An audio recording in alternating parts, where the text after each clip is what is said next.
Assalamualaikum warahmatullahi wabarakatuh.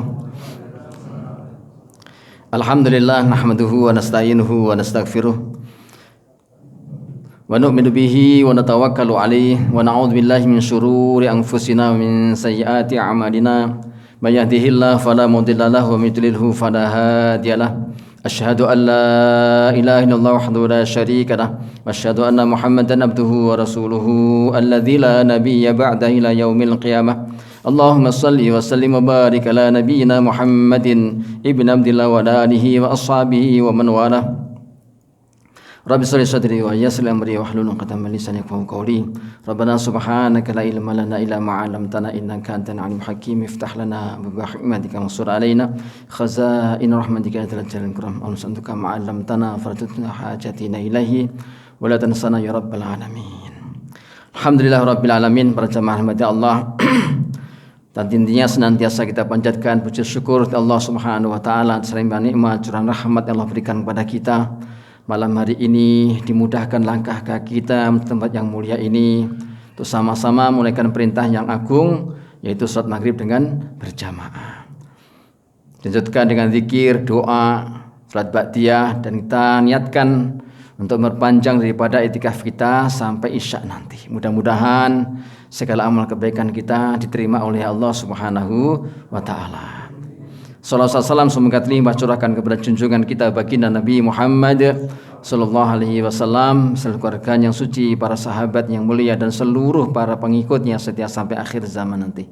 Mudah-mudahan kita dimasukkan dalam golongannya, diakui sebagai umatnya, dan mendapatkan syafaatul uzma nanti yaumil qiyamah. Ya. Alhamdulillah berjamaah rahmati Allah. Insyaallah kita lanjutkan daripada kajian kita malam hari ini, yaitu lanjutan daripada surah Al-A'raf. Sekarang ayat yang ke-22. Ayat berapa ini?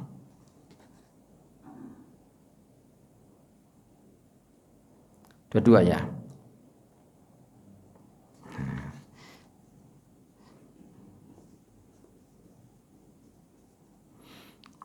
Bismillahirrahmanirrahim.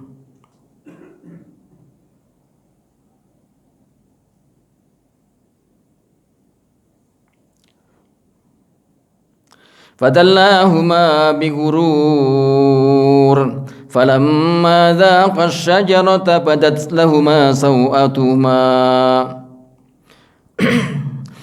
لهما سوآتهما وطفقا يخصفان عليهما من ورق الجنة وناداهما ربهما ألم أنهكما عن تلكما الشجرة وقل لكما إن الشيطان لكما عدو مبين فدلهما بغرور. Maka setan menunjukkan kepada keduanya dengan tipu daya, dengan suatu tipuan.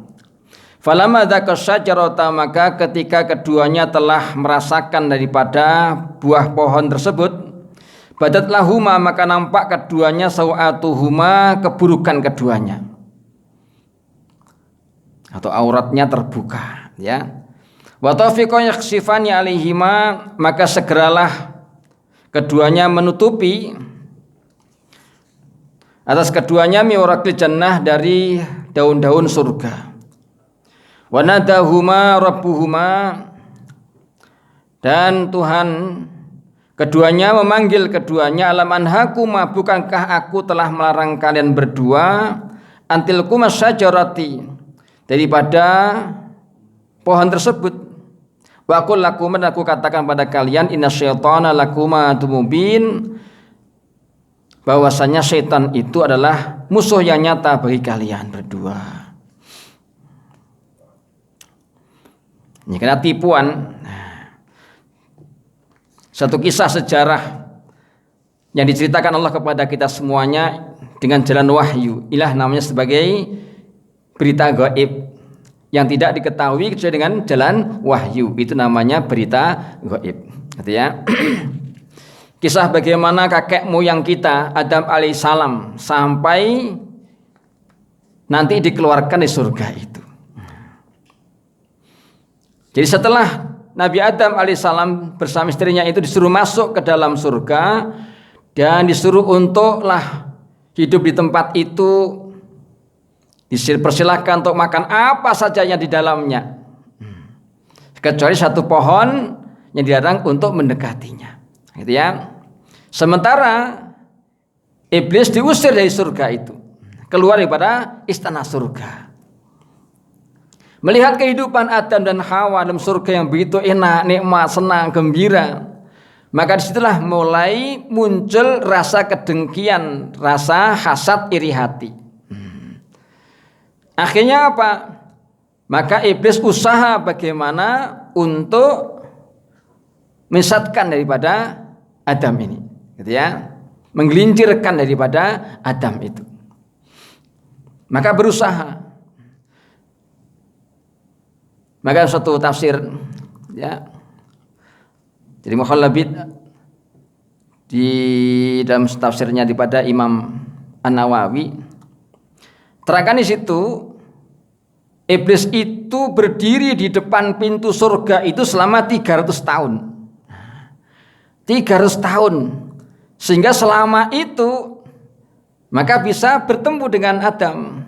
Gitu ya, sering-sering ketemu sama Adam. Gitu ya. Dan juga di pintu, Pak. Nah, mungkin pas melewat lihat iblis di luar gitu. Nah, gitu ya. Nah, maka setiap ketemu Adam, maka iblis senantiasa menyampaikan hal itu untuk bagaimana merayu, gitu ya, daripada Adam ini agar supaya mau untuk memakan daripada buah pohon yang dilarang itu, gitu ya. Maka sampaikan kepadanya, gitu ya.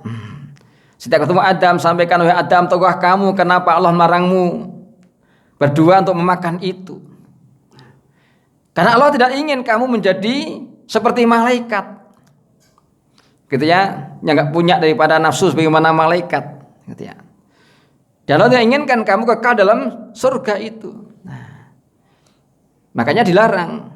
Kalau kamu mau makan, nah, maka kamu bisa terus dalam surga, nikmat, enak, ya, tidak akan keluar lagi dari surga. Tapi kalau kamu nggak mau makan, maka kamu akan dikeluarkan nanti dari surga. Nah, ditipu, gitu ya, dibolak-balik. Terus itu, gitu ya, dibisikkan, disampaikan kepada Adam dan Hawa itu. Lama-lama keduanya ini mungkin tergoyahkan juga, gitu ya. Wa qasamahuma ini lakuman menasihin. Sementara iblis mengatakan aku ini, ya, jadi bersumpah. Jadi iblis bersumpah kepada keduanya, dia mengatakan aku ini menasihatin kamu, gitu ya, supaya kamu ini tetap dalam surga, enak, nikmat, enak, gak susah. Nanti kalau kamu keluar turun dari surga ke dunia, nanti kamu susah, menderita, sengsara, gitu ya. Maka terpedaya, gitu ya, terpedaya dengan sumpah daripada iblis itu. Karena sumpahnya pun juga pakai wallahi, Pak, gitu ya. Sumpah iblis pun juga pakai wallahi, demi Allah, gitu ya. Nah, jadi ketika orang itu misalnya wallahi, belum tentu juga ditepati. Jadi jangan mudah tergiur. Iblis juga dulu pertama pakai wallahi juga. Disangkanya oleh Adam alaihissalam, masa iya seorang hamba Allah bersumpah dengan membawa nama Allah akan menipu. Ya. Ini sangat baik, gitu ya, husnudon, gitu ya. Gitu ya. Mana iya hamba Allah bersumpah dengan nama Allah, dia menipu. Oh, dia mengucapkan kata wallahi. Ya memang selayaknya, seharusnya seorang hamba Allah itu kalau sampai sumpah wallahi tidak akan menipu, gitu ya, tidak akan mengkhianati. Mestinya begitu selayaknya. Kenapa? Oh, membawa nama Allah, Pak, nggak main-main itu mestinya, gitu ya. Karena Allah jadi saksinya, gitu ya. Seorang sudah ucapkan kalimat wallahi, maka Allah menjadi saksi atas sumpahnya itu. Dan ada tuntutannya nanti di akhirat, gitu loh. Nggak mudah, nggak gampang, gitu ya. Nah, membawa daripada nama Allah dalam sumpahnya itu. maka tertipu.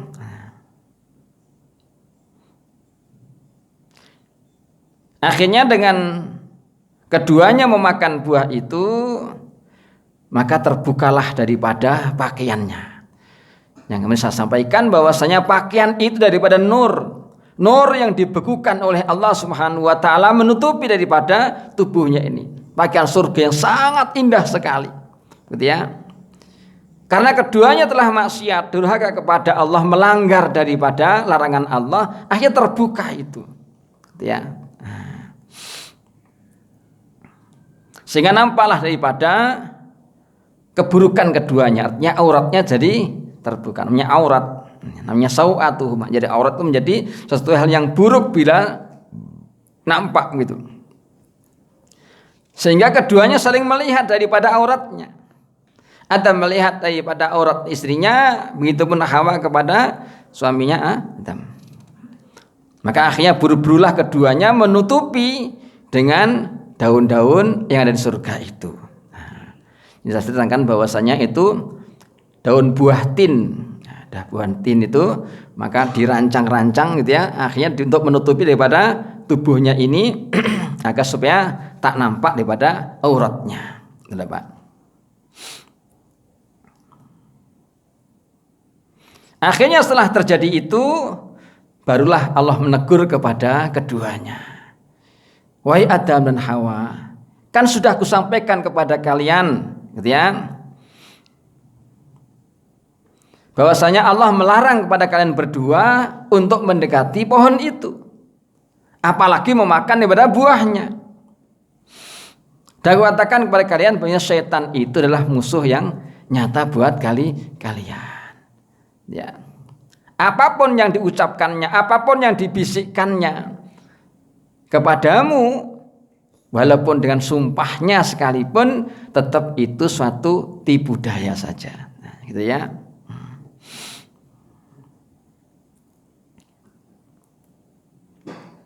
Ini kan pelajaran, Pak, gitu ya. Nah, pelajaran kepada kita, kisah itu kepada kita yang menjadikan orang sudah ada di surga, tapi karena maksiat kepada Allah maka diturunkan ke dunia.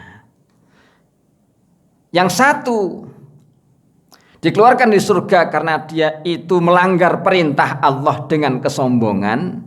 Yang satu dikeluarkan oleh Allah juga, maksudnya bukan satu orang ya, satu kelompok lagi dikeluarkan karena melanggar larangan Allah. Gitu ya. Tapi yang satunya ini kemudian menyesali dan mengakui kesalahannya. Satu timbul daripada kesombongan, satunya timbul karena dari nafsu. Betul ya. Maka dosa yang timbulkan daripada kesombongan yang pertama, jadi iblis itu, maka sulit untuk terampuni. Orang sombong ini biasanya nggak terasa biasa gitu ya. Kata seorang ulama daripada Sufyan Tsauri rahimahullah mengatakan dua dosa, sombong dan hasad iri hati itu, gitu ya, itu dua dosa yang sulit terampuni. Karena yang pelakunya jarang untuk menyesali dan mengakui. Ini dosa yang dulu awal dilakukan oleh makhluk namanya iblis. Nah, sedangkan yang tumbuh dari nafsu, keinginan nafsunya, ini dari Adam Hawa, ingin coba daripada kayak apa sih rasanya. Mungkin begitu kali Pak. Kayak apa sih? Orang itu kan suka penasaran. Kok ditutup begini ini kan kepengin tahu. Kayak apa sih? Kayak kira-kira gitu ya. Nah, kepengin tahu nih apa sih? Wah, gitu ya. Nah, padahal juga air putih juga, Pak. Gitu ya. Jangan-jangan ganti teh atau kopi gitu kan gitu ya. Kepengin tahu aja gitu ya. Nah, kemudian dirasakan, suka begitu. Udah tahu ini adalah lemper, ini juga lemper, ini dibuka, ini ditutup. Yang ini yang ditutup jangan, gitu ya. Nah, ini silakan makan yang ini. Nah, kepingin penasaran, jangan-jangan yang ini kayaknya lebih enak kayak jangan-jangan nanti ya. Kepingin juga nyobain, gitu. Terdorong dari nafsu. Dosa yang terdorong dari nafsu itu mudah disadari, mudah diakui, dan kemudian dia bisa segera taubat kepada Allah. Itu dosa nafsu, gitu ya. Sehingga akhirnya setelah itu keduanya mengakui akan kesalahan dosanya itu. Qala rabbana dzalamna anfusana wa illam taghfir lana wa tarhamna lanakunanna minal khasirin. Keduanya berdoa, Rabbana ya Tuhan kami, dzalamna anfusana, kami telah menganiaya diri kami ya Allah. Jadi kalau orang itu berbuat dosa, hakikatnya itu menganiaya dirinya sendiri, tidak menyayangi dirinya. Itulah Pak. Orang berbuat dosa itu menganiaya, merugikan dirinya sendiri, bukan orang lain. Dosa apapun yang dilakukan oleh seseorang itu, baik langsung kepada Allah, kepada sesama manusia, hakikatnya dia sedang mendolimi dirinya sendiri, merugikan dirinya sendiri. Walaupun seolah merugikan orang lain mungkin, tetapi hakikatnya dia sedang mendolimi dirinya sendiri. Kalau orang berbuat zalim kepada Allah, berarti dia sedang merugikan diri sendiri. Kalau dia mendolimi orang lain, ya, katakan berbuatlah keburukan kepada orang lain, ya, hakikatnya dia juga merugikan diri sendiri. Kenapa? Karena kebaikannya kan diambil oleh orang yang dizalimi. Gitu ya. Nah, kan rugi itu. Namanya merugikan dirinya sendiri, ya. Wa illam taghfir lana ya Allah, jika Engkau tidak mengampuni kami ya Allah, wa tarham, dan tidak Kau sayangi kami, lanakunanna minal khasirin, tentulah kami akan masuk golongan orang-orang yang merugi. Gitu ya. Masya Allah. Jadi ketika orang itu mengakui dan menyesali, itulah yang menjadikan Allah sayang kepada hambanya. Jadi seorang hamba mengatakan Rabbana dzalamna anfusana, ya, mengakui dirinya adalah orang yang zalim,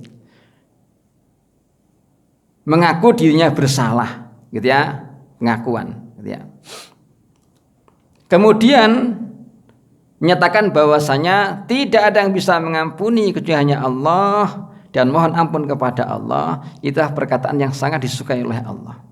Maka doa khusus yang diberikan oleh Nabi kepada Abu Bakar Siddiq radhiyallahu anhu, sebagai sahabat yang sangat dekat, sebagai seorang mertuanya juga, gitu ya. Maka doanya diajarkan, Allahumma inni dzalamtu nafsi dzuluman katsira. Ya Allah, aku telah menganiaya diriku sendiri dengan kedzaliman yang sangat banyak. La yaghzunuba illa anta.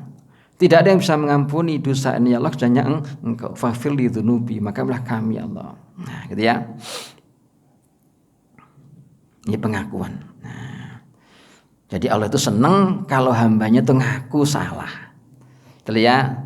Ngaku salah, kemudian dia mohon ampun kepada Allah. Anak itu Pak, anak kita kalau salah, dia ngomong salah kepada bapaknya nggak akan mukulin itu. Pak, saya salah Pak, gitu ya. Nah, ngaku salah, gitu ya. Ampun ya Pak, maaf ya Pak, gitu ya. Nah, bapaknya nggak tega mengeplak gitu, gitu ya. Kenapa? Dia sudah ngaku salah, gitu ya. Nah, tapi kalau salah nggak mau ngaku salah, ini bikin gemes itu, gitu ya. Nah, ada maling, jelas maling, nggak mau ngaku maling, dikeplaki terus itu, gitu ya. Masya Allah. Sebesar apapun kesalahan seorang hamba kepada Allah, dosa sebesar apapun daripada yang dilakukan oleh seorang manusia, bila dia mengakui akan dosanya dan menyesali akan perbuatannya, maka Allah akan mengampuninya.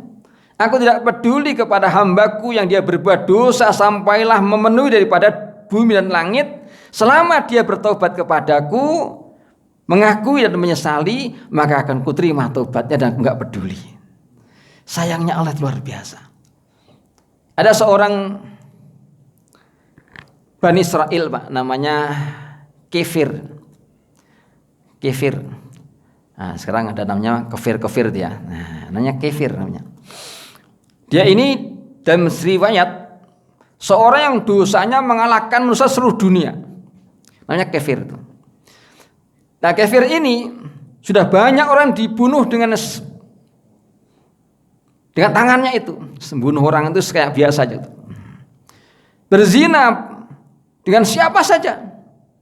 Ya, mau gadis mau janda, mau yang sudah masih ada punya suami. Kalau dia pengen, jadi begitu. Semua orang tahu bagaimana kebejatan dia, gitu ya, Masya Allah. Suatu ketika ada seorang wanita bersama anaknya, dia seorang janda.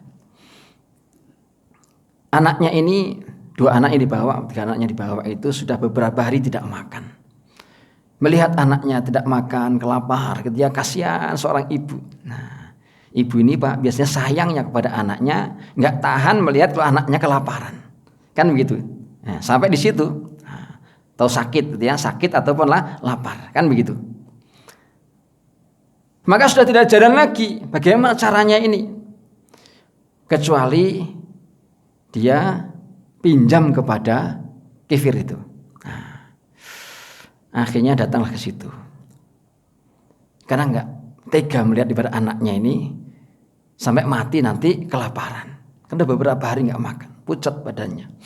Hanya datang. Nah, setelah masuklah rumahnya, dia sampaikan, ada apa? Dikatakan, wahai Tuan, kami datang ke sini ini untuk pinjam uang. Ya, karena anak saya sudah beberapa hari tidak makan. Saya tidak tega melihat anak saya ini mati dalam keadaan kelaparan. Nah, akhirnya apa? Hanya kafir katakan, sudah tidak usah pinjam, buka saja bajumu.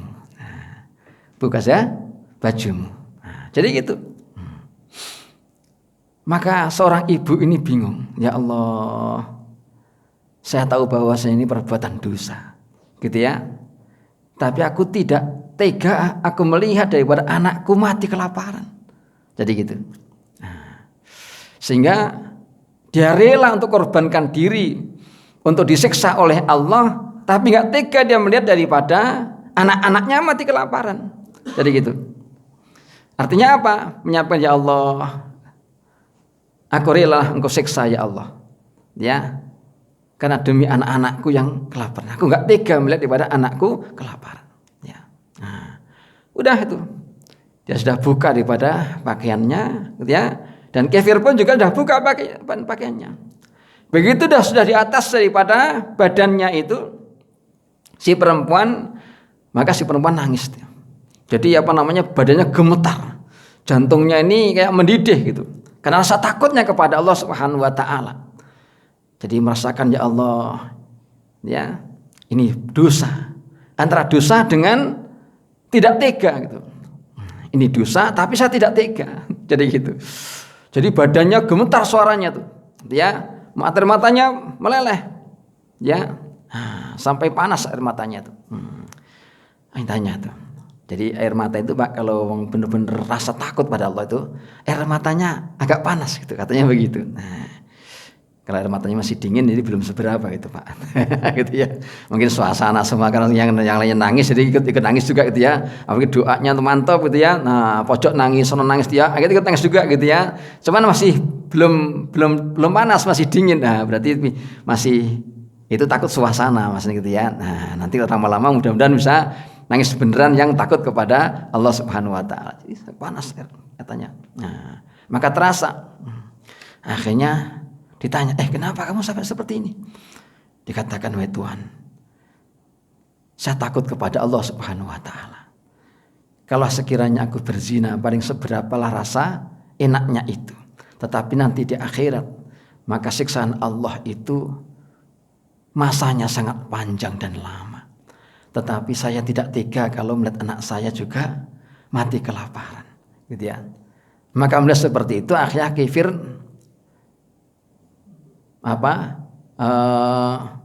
tidak meneruskan daripada perbuatannya, gitu ya. Nah, setelah itu maka dikasihlah, dia pinjamnya cuman sekitar 12 dirham lah, maka dikasihlah, ditambahi lagi sampailah 32 dirham, gitu ya. Akhirnya apa? Setelah itu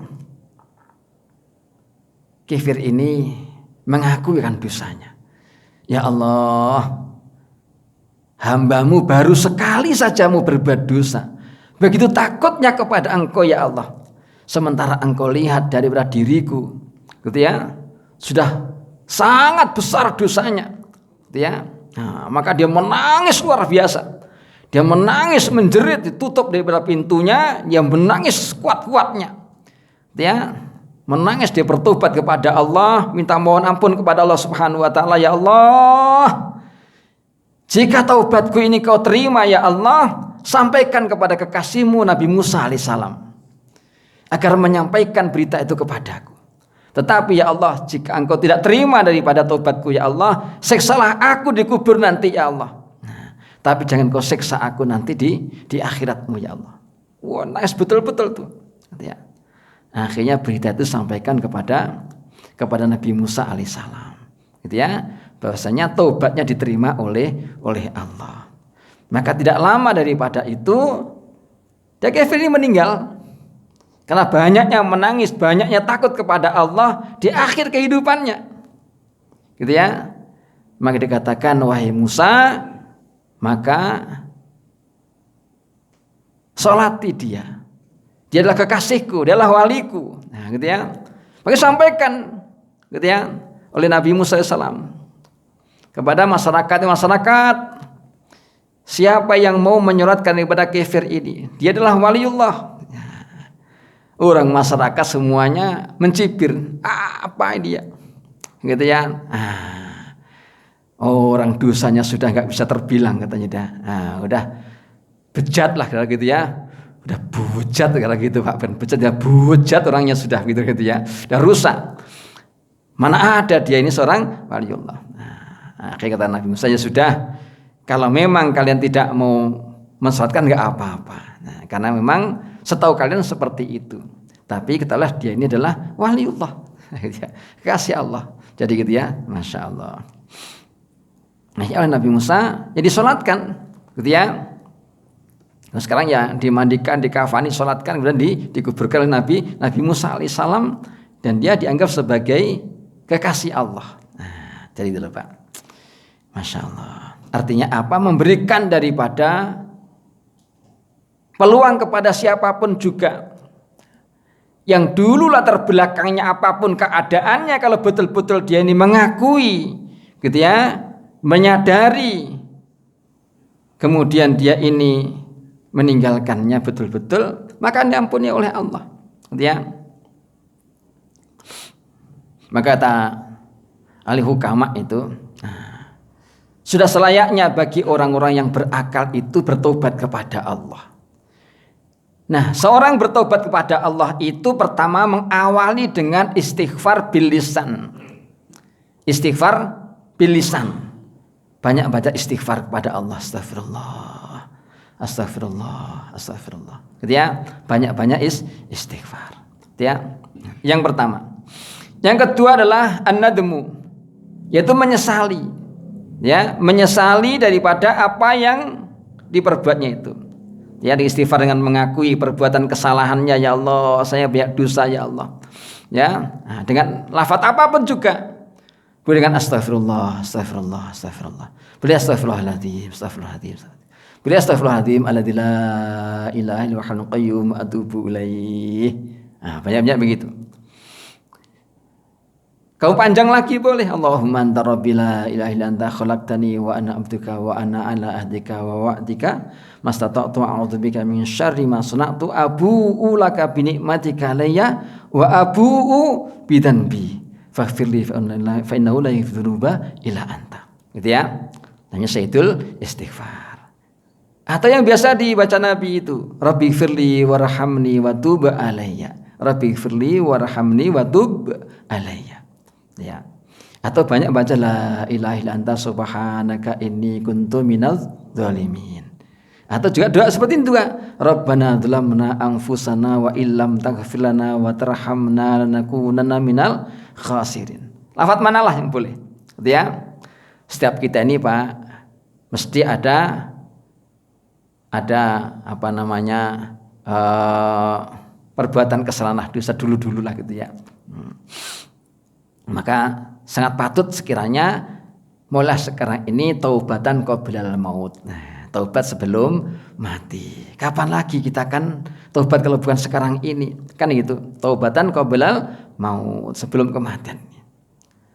Wa rahmatan indal maut, Maka apabila sudah taubat qabla maut, nanti insya Allah ketika mati dapat rahmat Allah Subhanahu wa taala, rahmatan indal maut. Sehingga ketika malaikat maut mencabutnya penuh dengan kelembutan dan kasih sayang. Gitu loh Pak, ya. Nah, akhirnya dapat wa maghfiratan ba'dal maut, ampunan setelah kematian kita. Gitu ya. Wa nadm, ya. Kemudian ketika yaklau bil badan, meninggalkan kita dari segala apa yang pernah kita lakukan di tempat itu. Artinya apa? Orang membiasakan mungkin di majelis gaple ya, tinggalkanlah, kita jangan kesel lagi. Orang yang biasa mungkin suka minuman di tempat itu, tinggalkan tempat itu. Ya, hindari daripada orang-orang yang sudah biasa kita ada di situ. Orang udah biasa dulu senangnya narkoba, maka tinggalkan tempat itu dan juga orang-orang itu, gitu ya. Ganti daripada suasana yang baik, teman-teman yang baik, gitu lah. Kemudian wal azam ala yaudu abadan, azam untuk tidak melakukan lagi, tidak mengulangi lagi. Walam yusiru ala ma fa'alu wa hum ya'lamun, tidak mengulangi lagi, gitu ya. Kemudian memulailah raghbatan il akhirah, mulailah rasa cinta kepada akhirat, menumbuhkan rasa cinta kepada akhirat, gitu ya. Dengan banyak amal, banyak ibadah, banyak ketaatan, jadi ya. Kemudian wabudun ad-dunya, bagaimana mengurangi, lafadznya itu membenci, bukan benci tapi mengurangilah, gitu ya. Daripada kesibukan kepada terhadap dunia itu untuk menambahkan daripada kesibukan kepada akhirat, gitu ya.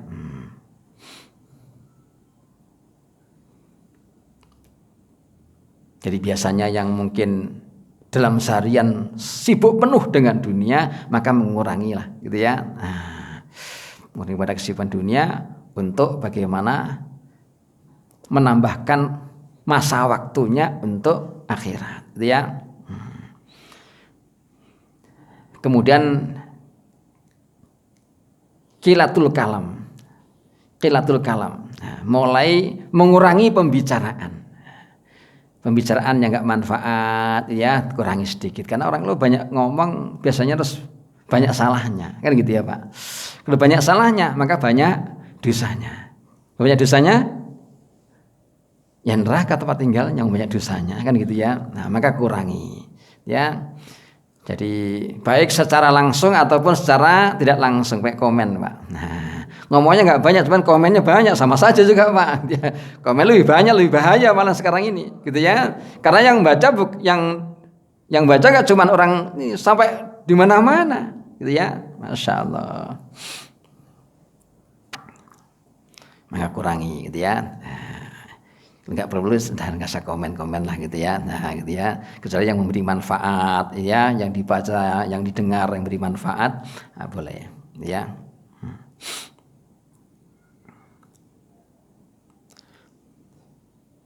Kemudian qilatil akli wasyurbi, mengurangi daripada makan, minum, gitu ya. Nah, jadi artinya apa? Mungkin bisa puasa, gitu ya. Nah, yang kemarin-kemarin kita nafsu makannya, gitu ya. Nah, sekarang mengurangi daripada nafsu makannya. Karena semakin tua ini Pak, memang bagusnya nggak banyak-banyak, kan begitu ya, biar tetap sehat. Nah, gitu ya. Banyak puasa tambah sehat lagi, ya. Jadi gitu. Baru terakhir qilatun naum, dikurangi daripada masa tidurnya, nah, gitu ya, masa tidurnya. Nah, banyak munajatnya, banyak doanya, ya, banyak zikirnya dan seterusnya, ya, banyak berdiri dalam sholatnya, masya Allah.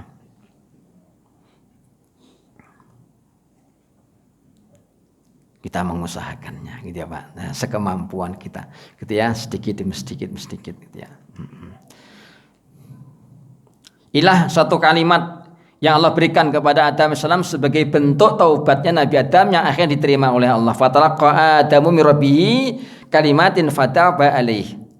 Ya. Maka Adam menerima suatu kalimat,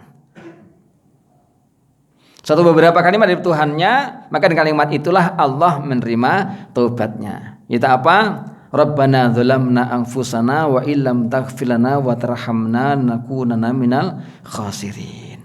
Ya. Masya Allah. Jadi pengakuan dosa, gitu ya, Masya Allah.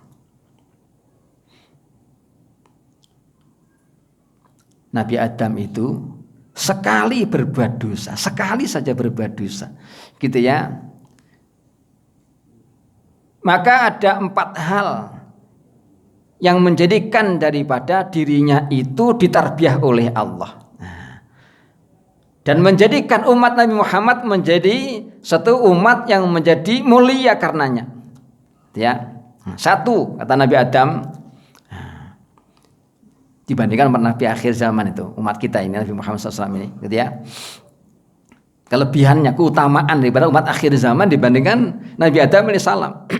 1 apa? Kata Nabi Adam, saya berbuat dosa sekali saja, maka saya itu dipisahkan oleh Allah dengan istri saya, ya, dipisahkan. Setelah berdosa akhirnya dipisahkan. Satunya ada di Hindi, satunya ada di Jeddah sana, Pak, gitu ya. Masya Allah, bertahun-tahun lamanya. Ini kila wakola mengatakan, ada yang mengatakan 40 tahun minimal itu, ada yang mengatakan sampai sekian ratus tahun, wallahu alam, gitu ya. Saat itu Pak belum ada orang yang ditanya bagaimana di mana alamatnya, gitu ya. Masya Allah, ya, masih rimbun daripada tanaman-tanaman, pohon-pohon, gitu ya, bintang-binatang. Nah, kemana nyarinya? Kalau salah jalur Pak, gitu ya. Nah, ini mau arah ke sono, terus jalan nyarinya jangan ke sono, gitu ya. Nah, coba gimana kira-kira? Kapan ketemunya kira-kira? Karena dibimbing oleh Allah, berjalan terus sambil membaca Rabbana dzalamna anfusana wa illam taghfir lana wa tarhamna lanakunanna minal khasirin. Maka air matanya terus bercucuran. Maka diriwayatkan bahwasanya air mata Nabi Adam itu bila dikumpulkan, gitu ya, dengan seluruh air mata yang tertumpah daripada manusia itu, maka takkan mengalahkan daripada air mata yang tertumpah dari mata Nabi Adam alaihissalam, gitu ya. Nah, satu dosa Pak nangisnya bertahun-tahun. Nah, kita banyak dosa nangisnya nggak seberapa, gitu ya. Nabi Adam nangis terus tiap hari itu, gitu ya. Jadi gitu. Masya Allah, dipisahkan, gitu ya. Sedangkan umat Nabi Muhammad dia berbuat dosa, maka tetap aja dia kumpul sama istrinya, ya kan? Nah, gitu ya. Itu yang pertama.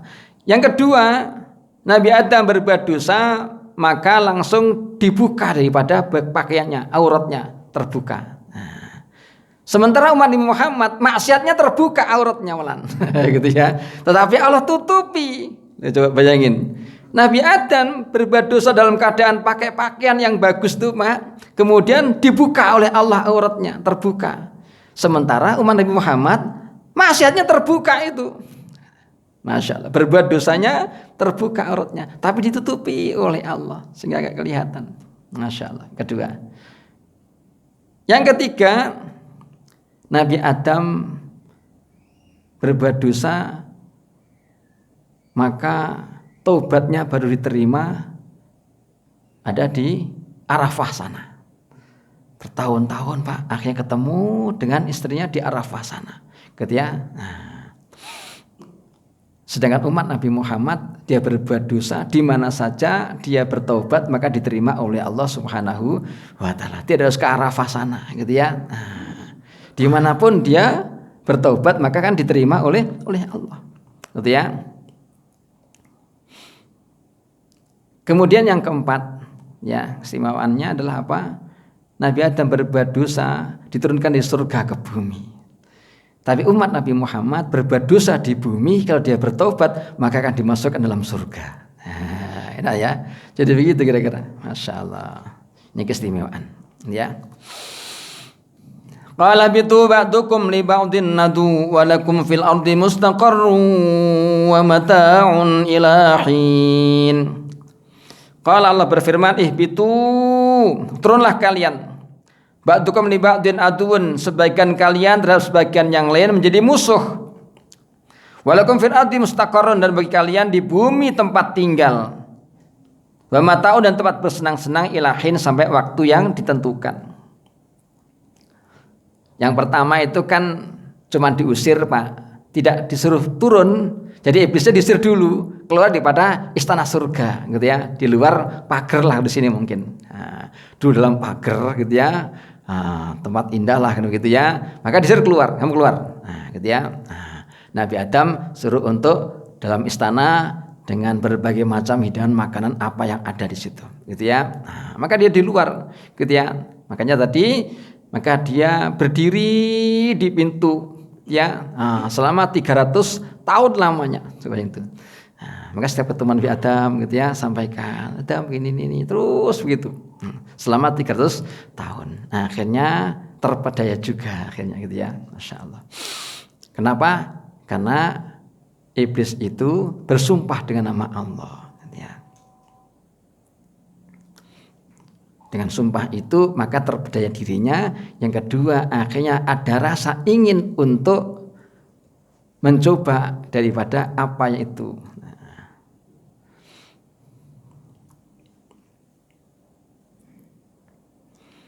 Masya Allah. Jadi gitu ya.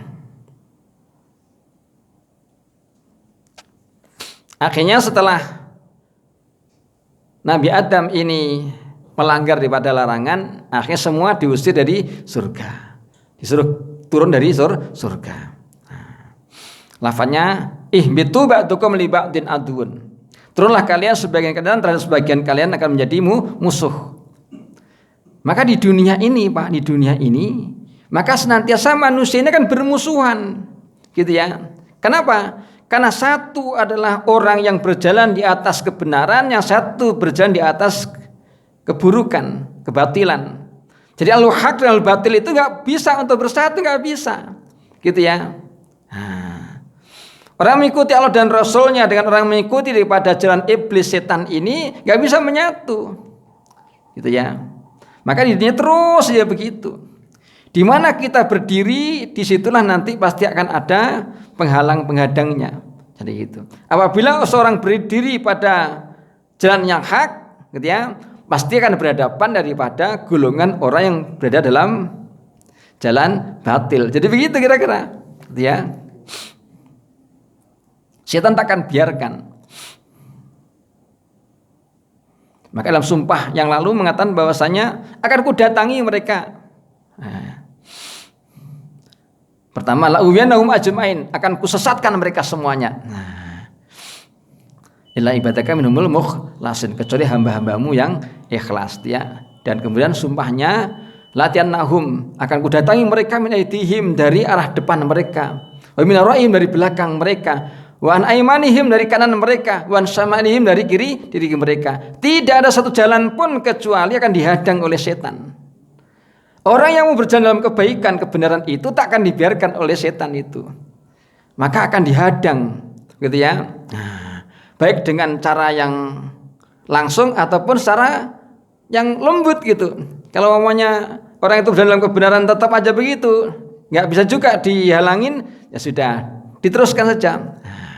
Nanti akan, wah memang nggak ada orang kayak kamu, nggak ada, gitu ya. Kamu luar biasa hebatnya, gitu ya. Masya Allah, orang paling baik, orang paling khusyuk nanti gitu. Maka di hatinya ini akan dibelokkan juga, ya, dengan cara berbagai macam. Masya Allah. Maka satu jalan yaitu apa? Kepada Allah Subhanahu wa Ta'ala. Minta pelindungan, minta pertolongan, gitu ya. Karena kita tak akan menang Pak melawan daripada setan itu, gitu ya. Dia ini setan ini keluaran langit Pak, gitu ya. Gitu ya. Masya Allah, hebat, gitu ya. Maka kita untuk menghadapi mereka berlindung kepada Allah, gitu ya. Semoga Allah lindungi kita daripada godaan syaitan. Allah selamatkan kita semuanya, ya. Dilindungi kita oleh Allah Subhanahu wa taala sehingga kita terselamatkan daripada godaan syaitan itu. Selamat dunia, selamat akhirat, diterima amal ibadah kita. Ya insyaallah gitu. Subhanakallahumma bihamdika asyhadu an la ilaha illa anta astaghfiruka wa atubu ilaik.